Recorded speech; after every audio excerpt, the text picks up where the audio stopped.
కార్తీక పౌర్ణమి. ఈ కార్తీక పౌర్ణమి మనకి నవంబర్ 5 బుధవారం నాడు వస్తుంది. కాబట్టి ఈ కార్తీక పౌర్ణమి అనేది చాలా విశేషంతో కూడుకున్నది. ఈ కార్తీక పౌర్ణమి రోజు చేసే స్నానము స్నానం అంటే ఎలా చేస్తాం, నదుల్లో కానీ తటాకాల్లో కానీ చెరువులో కానీ కుదిరిన వాళ్ళు ఇంట్లోనే మనకి కుదిరినట్టుగా స్నానం చేయడం అనేది జరుగుతుంది.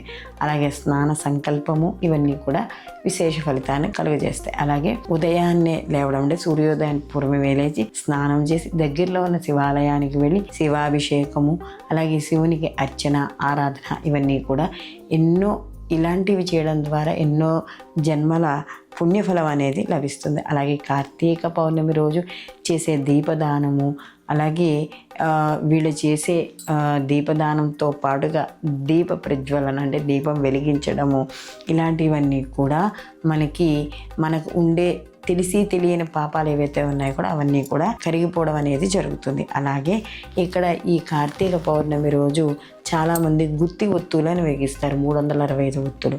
ఈ గుత్తి ఒత్తులు ఆవునేతిలో ముంచి వెలిగించడం, అలాగే కొంతమంది 1000 ఒత్తులు వెలిగిస్తారు. ఇలా వెలిగించడం ద్వారా ఆ ఒత్తి అయితే ఎలా నుసగా మారిపోతుందో మనం చేసే పాపాలు కూడా అలాగే పోతాయి అని చెప్పి మనకి ఈ యొక్క గాథ చెప్పడం అనేది జరుగుతుంది. కాబట్టి కార్తీక పౌర్ణమి రోజు చేసే స్నానము, దానము, దీప ప్రజ్వలన ఇవన్నీ కూడా ఆ యొక్క మనిషి యొక్క జీవితంలో ఉండే పాపాలన్నీ పోగొట్టి ఎంతో పుణ్యఫలాన్ని ఇవ్వడం అనేది జరుగుతుంది.